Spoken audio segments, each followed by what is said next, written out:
안녕하세요. 웅덩이 매매법 레버리지 ETF 장기 투자자 디벨롭몽입니다. 오늘도 계좌 공개하고 시작합니다. 어제 나스닥의 급락으로 왼쪽의 국내 계좌는 다시 마이너스 두 자릿수가 되었고 오른쪽의 미국 직투 계좌는 마이너스 40%를 넘어섰습니다. 전 여전히 다음 매수 타이밍을 기다리고 있습니다. 오늘 먼저 전해드릴 소식은 현재 증시가 좋은 흐름을 보이지 않는 요인이 바로 유가의 상승과 국채금리의 상승입니다. 유가가 상승하고 있는 두 가지 이유와 그리고 국채금리가 급등한 이유 두 가지를 공유드리고, 그리고 현재 미국 주식시장에서 가장 핫한 이슈가 바로 테슬라의 폭락입니다. 현재 테슬라는 급락이 아니라 폭락이 맞습니다. 고점 대비 마이너스 70%를 넘어섰기 때문인데요. 월가의 차트 분석가가 바라본 테슬라의 지지선은 어디인지 살펴보고 테슬라가 하락하는 이유에 대해 한 번 더 정리해보고 대체 테슬라는 언제 다시 상승을 보일지 한번 냉정하게 살펴보려고 합니다. 그리고 애플과 테슬라가 너무 좋은 종목인 걸 알고 있지만 현실적으로 개인 투자자가 장기 투자에 성공하기 위해서 왜 지수에 투자하는지를 공유드리고 오늘 영상 마무리하려고 합니다. 먼저 간단히 오늘 증시에 대해 살펴보면 다우는 0.1% 상승을 보인 반면 나스닥은 1.4% 하락을 보였죠. 이게 뜻하는 바가 뭘까요? 가치주는 현재 생각보다 잘 버텨주고 있는데 문제는 성장주가 버티지 못한다는 것이죠. 기술주, 반도체 등 말이죠. 금리 인상으로 인해 가장 많은 피해를 보는 게 바로 성장주이기 때문입니다. 말 그대로 성장이 둔화되거나 성장이 멈추는 악재가 되기 때문인데요. 그리고 이 현재의 하락은 긴축 때문이라는 것을 이 다우의 0.1% 상승과 나스닥의 오늘의 하락의 차이로 우리는 유추해 볼 수 있는 것이죠. 그 부분을 계속 반영하고 있는 겁니다. 특히 금리 인상에 취약한 나스닥이 말이죠. 금일 맵을 좀 살펴보면 딱 그 양극화를 눈으로 확인할 수 있는데요. 결국 나스닥에서 비중이 높은 빅테크와 기술주, 반도체 섹터가 특히나 피바다의 모습을 볼 수 있고 그 외 섹터는 상대적으로 무난한 모습을 볼 수 있죠. 그리고 나스닥이 더 안 좋게 흘러간 데에는 미국 10년물 국채금리의 급등도 한몫했는데요. 3.4까지 내려갔던 국채금리는 어느새 3.8 위로 올라온 상황입니다. 이 국채금리가 상승한 이유가 바로 가장 큰 이유는 유럽과 일본 때문입니다. 유럽은 이제야 긴축 사이클의 절반 정도에 도달했다며 내년에도 긴축으로 쇼크가 있을 것이라는 얘기를 했고, 특히 가장 중요한 게 일본은행이 통화정책 전환을 시사한 게 가장 큰 이유입니다. 물론 긴축 기조 전환이 아니라고 얘기를 했지만 현재 시장이 그걸 믿을까요? 오히려 구로다 총재의 임기가 내년 4월에 끝나는데 총재가 내년에 결정되고 다시 논의하겠다고 풀이가 되고 있습니다. 그때까지 불확실성이 하나 늘어난 것이죠. 그리고 이 불확실성은 10년물 국채금리에 영향을 끼치고 있고요. 그리고 환율을 살펴보면 어느새 1269원입니다. 그리고 앞으로의 상황을 볼 때 저는 환율이 1250원 아래일 때는 다시 직투로 적립을 전환할 예정입니다. 혹시 환율이 1250원 아래인데 제 국내 계좌가 양전하면 어느 정도 현금화해 달러로 바꿀 계획도 가지고 있습니다. 물론 과거 데이터 통계를 살펴보면 현재 1250원도 여전히 높은 수치입니다. 그러나 평균 박스에는 머무르는 수치죠. 높지만 말이죠. 이럴 땐 다시 달러로 환전해 직투를 진행할 겁니다. 왜냐면 결국 장기적인 미국 주식 수익률이 혹시 환율이 더 내려가더라도 환차손을 이기는 미국 주식 수익률을 보여줄 것이기 때문입니다. 그리고 지금 좀 불안하고 충격적인 게 바로 이 공포 지수입니다. 보통 지금 정도의 지루함, 공포, 지침을 보면 아무리 못해도 20 아래여야 하는데 지금 여전히 38에 위치해 있다는 것은 여전히 더 하락할 수 있다는 그런 불안감을 가중시키는 요소죠. 공포 지수와 함께 불안감을 가중시키고 현재 우리에게 가장 중요한 유가가 다시 상승하기 시작했는데 두 가지 이유가 있습니다. 먼저 첫 번째로 중국의 제로 코로나 정책 완화입니다. 중국이 결국 제로 코로나 정책 완화 카드를 꺼냈습니다. 그만큼 중국 경제도 힘들다는 것을 뜻하는 거죠.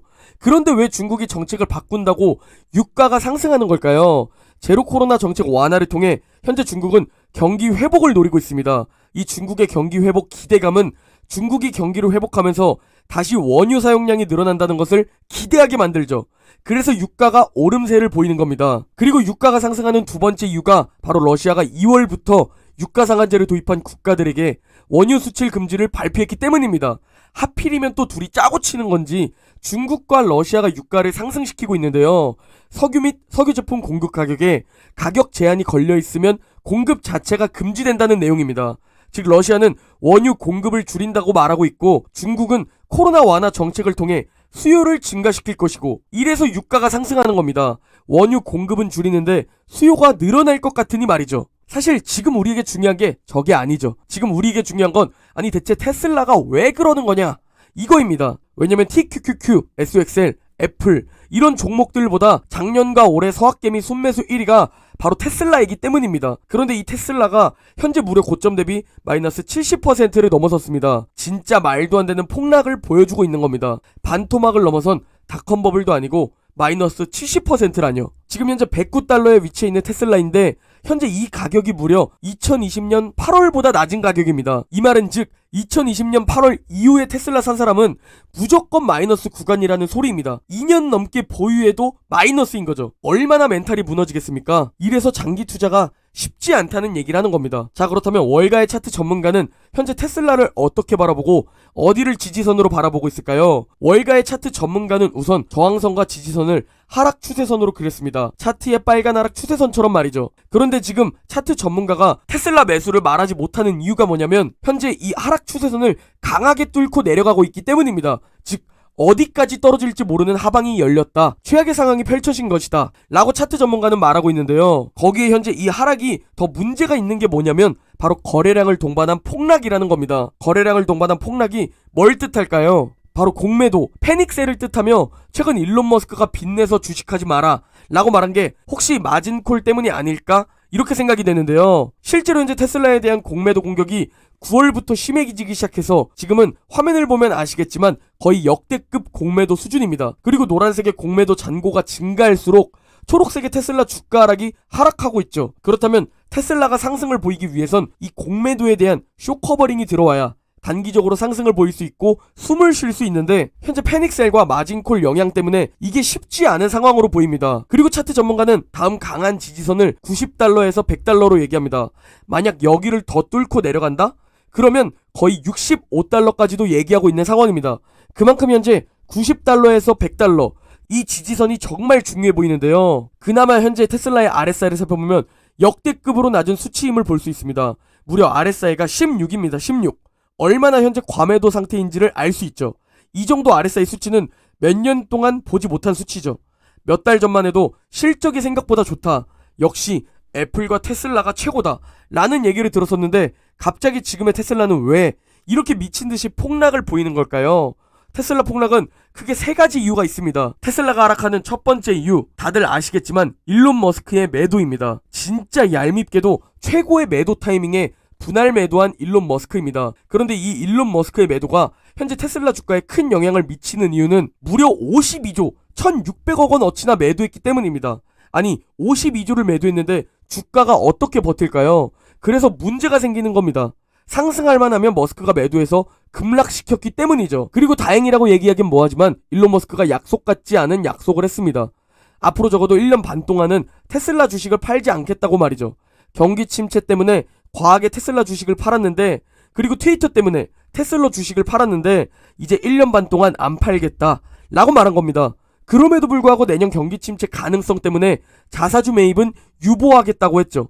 그러니 당연히 주가가 상승할 만한 요소가 없는 겁니다. 미친 성장성이 아니면 미친 실적이 아니면 주가를 상승시킬 수 있는 요소가 없는 것이죠. 그리고 테슬라가 하락하는 두 번째 이유가 바로 트위터 때문입니다. 이 트위터 문제는 너무 이슈화되어서 다들 잘 아실 거라 생각합니다. 이 트위터 문제의 가장 큰 이유는 머스크가 이것에 시간을 뺏기는 게 아니라 이 트위터를 인수하기 위해서 어쩔 수 없이 아까 언급드린 테슬라 주식을 매각할 수밖에 없었다는 겁니다. 이게 뭐 여러 이유들이 합쳐지면서 1년에 52조 원 매도라는 말도 안 되는 수치로 연결된 거죠. 이제 그래도 트위터 문제는 어느 정도 끝난 것으로 보이는데 이제 트위터 문제가 끝나가니까 세 번째 하락 이유로 연결됩니다. 테슬라가 하락하는 세 번째 이유 바로 생산 중단, 수요 감소입니다. 그리고 이게 가장 큰 문제인 이유는 바로 실적 악화, 즉 어닝 쇼크로 연결될 수 있기 때문이죠. 거기에 성장주가 성장성 둔화로 연결되기 때문입니다.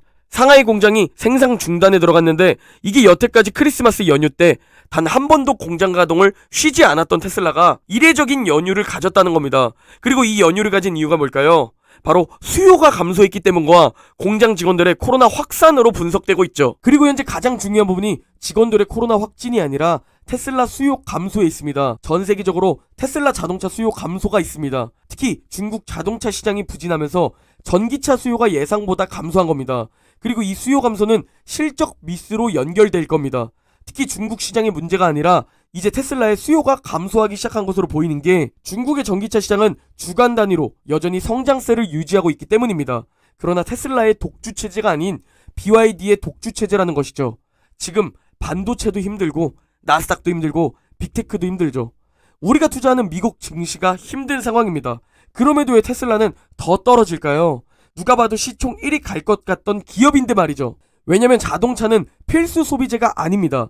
즉 경기 침체에 큰 영향을 받는 업종입니다. 쉽게 우리의 삶을 적용해 생각해봅시다. 만약 여러분이 내년에 그랜저를 사려고 마음먹었는데 갑자기 금리 인상이 미친 듯이 되면서 자동차를 올 현금 주고 사지 않으면 이자가 8%까지 올라가 버린 상황입니다.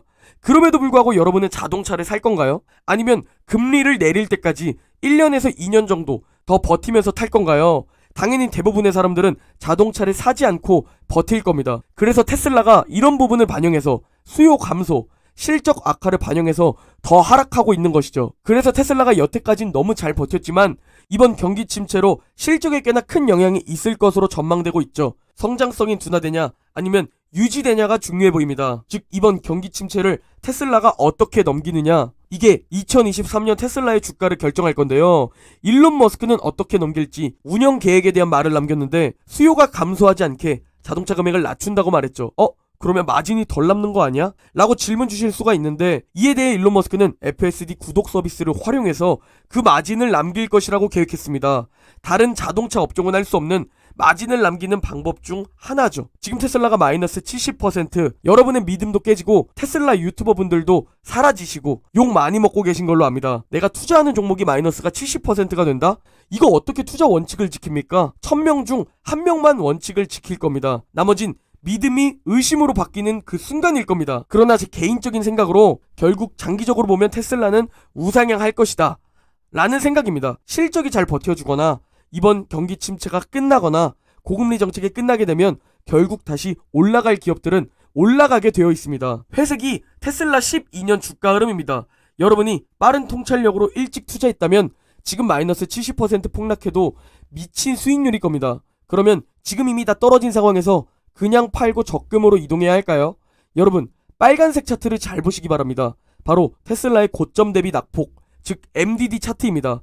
고점 대비 마이너스 40% 이상 하락했을 때를 살펴보면 이 초록색 박스가 나타납니다. 그리고 테슬라가 고점 대비 반토막 났을 때 테슬라의 주가는 바닥 부근이었는지 아니면 더 떨어졌는지 그걸 살펴보시기 바랍니다. 줍줍 타이밍, 그 어딘가였다는 사실에 도달하죠. 그러나 고통과 인내가 함께 찾아옵니다. 지금 더 떨어질 것 같은 테슬라를 사라는 얘기가 아닙니다. 전 통찰력이 없어서 어떤 개별 종목을 사라, 사지 마라 이렇게 말할 수 없습니다. 그건 여러분이 판단하셔야 합니다. 그러나 한 가지 말씀드릴 수 있는 건 이만큼 떨어진 상황에서 패닉에 빠져 주식을 매도해선 안 된다는 겁니다. 워렌 버핏은 이렇게 말합니다. 당신이 보유하고 있는 주식이 50% 이상 빠진다고 패닉에 빠진다면 당신은 주식시장에 있어서는 안 된다.